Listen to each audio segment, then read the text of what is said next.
د افغانستان او پاکستان ترمنځ د ترانسپورت جنجال کوم ځای ته ورسید؟ ټول جزئیات هم دلته ویډیو کې وګورئ او چینل هم سبسکرایب کړئ.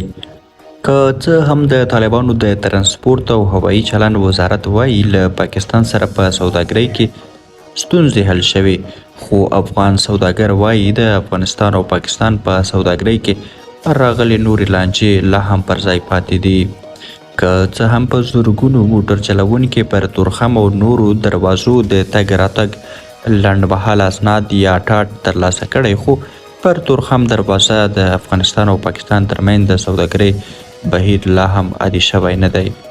د ټاټ په نوم د دغه لنډمهاله سند په مرسته افغان او پاکستاني موټر چلوونکي کولی شي د 6 میاشتو لپاره له پاسپورټ یا ویزې پرته تګ راتګ وکړي، خو په هرو 6 میاشتو کې باید دغه لنډمهاله سند تمدید کړي. دغه سند په کابل کې د پاکستان د سفارت او په پاکستان کې د طالبانو د ډیپلوماتیکو مامورینو لخوا د $100 په بدل کې برابریږي. د افغانستان د سوداګرۍ او پانګونې خونې د مدیره پلاوي یو غړي خانجان الیکوزي پرون ازادۍ راډیو ته وویل تر اوسه زرګونو موټر چلوونکو ته ټاټ سندونه ورکړل شوي. هغه وایي زموږ د معلوماتو له مخې تر اوسه د افغانستان لوري کې له 4000 تر 4500 موټرو ته ټاټ سند ورکړل شوی او پاکستاني لوري کې هم له 1500 څخه تر 2000 پورې موټرو ته دا سند ورکړل شوی دی. اوس خو اسلامي امارات او پاکستان په دې باور دي چې له ټاټ سند پرته د موټر ته تګ راتګ اجازه ورنکړل شي. ځینې کلفیتونه دي چې چلوونکي د مال د ورکېدو مخه نیسي او تجار هم ترې خوښ دی. لا هم ځینې چلوونکي د ځینو تخنیکي ستونزو له کبله دا سند نه دی اخیستی، یا د دوی جواز سیر مکمل نه دی، یا لیسنس ونه لري، یا تخنیکي معاینه نه وي، دوی دا سند نه دی اخیستی.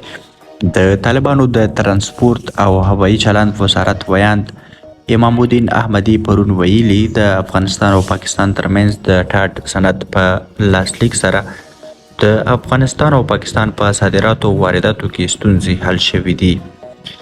ځینې موټر چلوونکو اعتراض کړی چې د ټاټ سند ترلاسه کول زیات وخت نیسي او د هغه لپاره زیاتو نورو کاغذونو او اسنادو ته اړتیاوې دي. د تازه میوو ځینې افغان سوداګر وایي له 2 اونیو یوه بله لانجه دا راغلې چې په خیبر دره کې ځینو کسانو د اعتراض په ډول د سوداګرۍ لاریو مخه نیولې ده.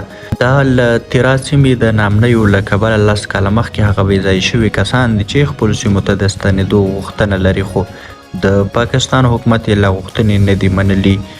د افغانستان د تازه میوو سوداګر محمد یمین محمدي له ازادۍ راډیو سره په خبرو کې وویل د لاریو د تګ راتګ مخه نیول شوې ده. نوموړي وویل لارۍ مو ولاړې دي، زموږ ستونزو ته پاکستان هیڅ پام نه کوي چې له دغه قوم سره دا ستونزه حل کړي او دا لارۍ خوشي کړي. زموږ په سبزیو او میوو بار لارۍ دي چې اوس په خوسه شوي وي، غواړو د خپلې کرایې پیسې هم په لاس راکړي.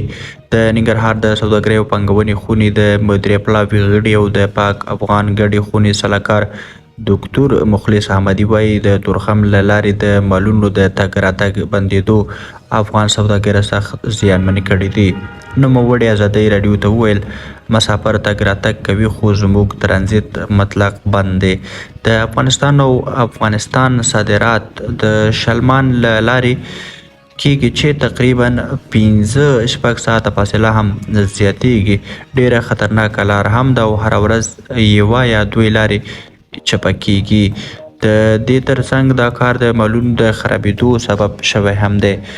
هم د پاکستان له حکومت او هم ځایي قبایلو غواړو چې تجارت او ترانزیت د دغو ستونزو ښکار نشي.